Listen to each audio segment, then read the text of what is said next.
আসসালামু আলাইকুম। আলী ফাইন্যান্সে আপনাদের স্বাগতম। আজকে আমরা আলোচনা করব বিভিন্ন প্রকার টাকা সম্পর্কে। পৃথিবীর সৃষ্টি লগ্ন থেকেই মানুষ নতুন নতুন বস্তু উদ্ভাবন করে আসছে। এমনই একটি চমকপ্রদ উদ্ভাবন হচ্ছে কাগজে টাকা। এক সময় টাকা বলতে মানুষ বুঝতো সোনা, রূপা, তামা ইত্যাদি।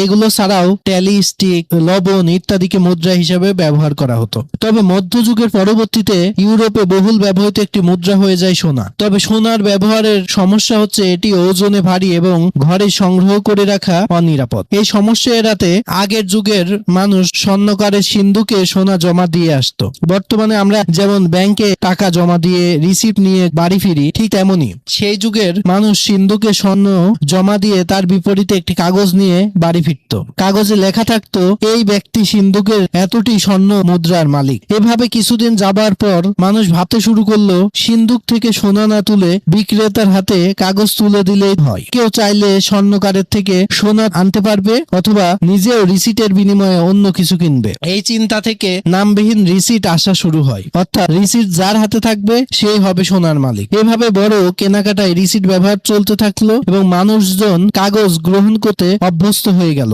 ধীরে ধীরে স্বর্ণ না তুলে সবাই কাগজ হাত বদল করেই অন্যান্য কেনাকাটা শুরু করলো এবং ছোট বড় বিভিন্ন রকম নোট বের করতে থাকলো, যার নাম দেয়া হলো ব্যাংক নোট বা টাকা। এভাবেই প্রবর্তন হয় কাগজে মুদ্রার। সর্বপ্রথম চীনে 7ম শতাব্দীতে তামার মুদ্রার বিপরীতে কাগজের মুদ্রা উদ্ভাবিত হয়।